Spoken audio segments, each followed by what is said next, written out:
Hello friends. उम्मीद है कि आप सब खैरियत से होंगे। आज का हमारा टॉपिक है कि फुल वेव ब्रिज रेक्टिफायर क्या है, ये कैसे काम करता है, इसका मैकेनिज्म क्या है। इससे पहले कि वीडियो को शुरू किया जाए, तीन चीज़ों का जानना बहुत ही ज़रूरी है। तब आपके लिए फुल वेव रेक्टिफायर को समझना और सीखना बहुत ही आसान होगा।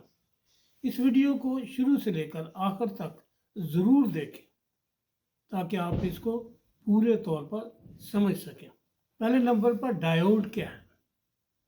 डायोड एक सेमीकंडक्टर डिवाइस है जो करंट को एक साइड पर फ्लो होने देती है और दूसरी साइड पर फ्लो होने नहीं देती। और इसका दूसरा काम ये है कि ये एसी करंट को डीसी करंट में कन्वर्ट करती है। नंबर 2, एसी करंट क्या है। ऐसा करंट जो हर वक्त अपनी सिमत को तब्दील करता रहे उसे हम अल्टरनेटिव करंट कहते हैं। डीसी करंट ऐसा करंट जो हर वक्त अपनी सिमत को बरकरार रखे, ऐसे करंट को हम डीसी करंट कहते हैं। अब चलते हैं आज के मौजू की तरफ। फुल वेव ब्रिज रेक्टिफायर क्या है। सबसे पहले हम डायग्राम की मदद से देखेंगे कि फुल वेव रेक्टिफायर क्या होता है। इसमें 4 डायोड बड़ी तरतीब से जोड़े जाते हैं जिसे आप डायग्राम में देखेंगे। आए अब डायग्राम की मदद से सीखते हैं कि फुल वेव ब्रिज रेक्टिफायर किस तरह से काम करता है। अब डायग्राम में देख रहे हैं कि एक रेक्टिफायर है जिसके अंदर 4 डायोड लगे होते हैं।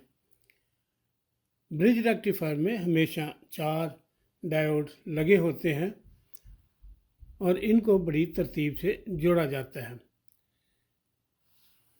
यहाँ पे आप देख रहे हैं कि एक एसी साइन वेव्स बनी हुई है।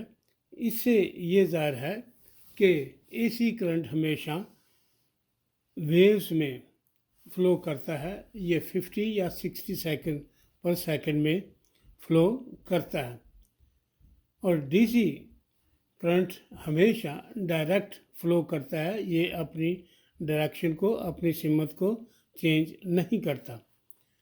डायग्राम में आप देख रहे हैं कि ये एक स्टेप डाउन ट्रांसफार्मर है जिसकी मेन सप्लाई 110 वोल्ट है जो इसकी प्राइमरी वाइंडिंग से जोड़ी गई है और इसकी सेकेंडरी वाइंडिंग से हमें 12 वोल्ट मिलते हैं और इन 12 वोल्ट को रेक्टिफायर के एसी टर्मिनल के साथ जोड़ दिया गया है।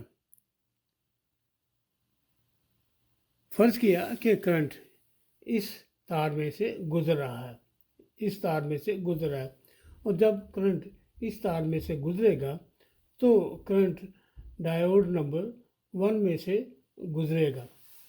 हमने ये सीखा था कि डायोड सेमीकंडक्टर एक ऐसी डिवाइस है जो करंट को एक तरफ फ्लो होने देती है और दूसरी तरफ को फ्लो नहीं होने देती।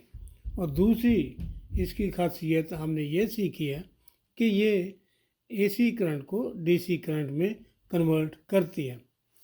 जब करंट इस रास्ते से फ्लो होती है तो करंट इस रास्ते से गुजरकर एक अपने लोड में से गुजरकर अपने सर्किट को कंप्लीट करती है।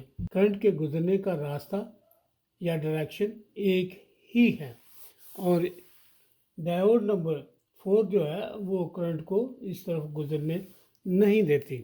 और जब एसी करंट अपनी पोलैरिटी को चेंज करता है, करंट यहाँ से के बजाय इस तरफ को गुजरना शुरू होता है तो इस तार में से गुजरकर करंट यहाँ पहुँचता है और ये डायोड नंबर 3 जो है ये करंट को इस तरफ को फ्लो नहीं होने देता, ये करंट को रोक देती है और करंट डायोड नंबर 2 में से गुजरकर अपने लोड में से गुजरता हुआ अपने सर्किट को कंप्लीट करता है।